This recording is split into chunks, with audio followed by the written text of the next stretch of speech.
Hello everyone, S A health ज्ञान में आपका बहुत बहुत स्वागत है। आज हम बात करेंगे कॉमन कोल्ड यानी सामान्य सर्दी जुकाम और खांसी के मैनेजमेंट के बारे में। अगर आपको सर्दी जुकाम हो जाए, क्या हर बार दवा लेना जरूरी है? नहीं, अधिकतर सामान्य सर्दी जुकाम अपने आप कुछ दिनों में ठीक हो जाता है, लेकिन अगर लक्षण ज्यादा परेशान कर रहे हो तो कुछ दवाइयाँ राहत देने के लिए ली जा सकती हैं। तो चलिए बहुत ही आसान लैंग्वेज में समझते हैं हम। पहला, मेडिसिन कब लें? अगर सिर्फ हल्की सर्दी, छींक या नाक बह रही है और आप सामान्य काम कर पा रहे हैं तो हर बार दवा लेना जरूरी नहीं है। आराम करें, पर्याप्त पानी पिएं और हल्का पौष्टिक खाना लें। लेकिन अगर बुखार, सिर दर्द, शरीर में दर्द या गले में दर्द ज्यादा हो रहा है तो लक्षणों के अनुसार दवा की जरूरत पड़ सकती है। डॉक्टर से चेकअप कराने के बाद जो डॉक्टर प्रिस्क्राइब करते हैं वह दवा हमें लेना है। ठीक है। दवा की सही मात्रा उम्र, वजन और स्वास्थ्य की स्थिति पर निर्भर करती है। इसलिए खासकर बच्चों, गर्भवती महिलाओं, बुजुर्गों या इससे पहले कोई बीमारी होने पर डॉक्टर से सलाह लेकर ही दवा लें। ठीक है। अब हम बात करेंगे सेकेंड, एंटी हिस्टामिन क्या करती है। तो एंटी हिस्टामिन की बात करते हैं तो इसमें अगर आपको बार बार छींक आ रही है, नाक से पानी बह रहा है या आंखों से पानी आ रहा है तो डॉक्टर कभी कभी एंटी हिस्टामिन दवा दे सकते हैं। यह दवा शरीर में बनने वाली हिस्टामिन के प्रभाव को कम करती है। इससे छींक और नाक बहने जैसे लक्षणों में राहत मिल सकती है। लेकिन कुछ एंटी हिस्टामिन से नींद या सुस्ती आ सकती है, इसलिए दवा लेने के बाद गाड़ी चलाने या मशीन चलाने में सावधानी रखें। तीसरा है कंजस्टेंट। तो डीकंजस्टेंट क्या है? अब अगर आपकी नाक पूरी तरह बंद है तो सांस लेने में बहुत परेशानी हो सकती है।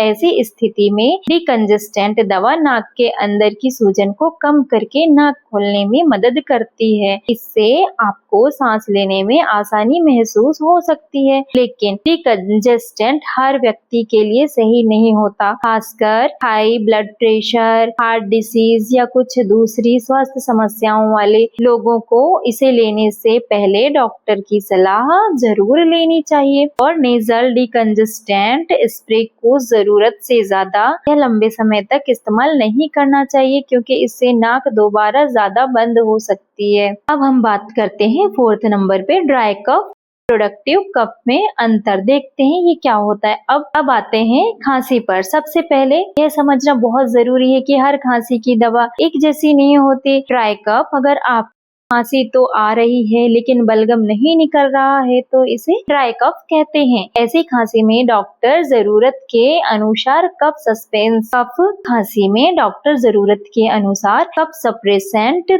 जैसी दवा दे सकते हैं जो खांसी को कम करने में मदद करते हैं।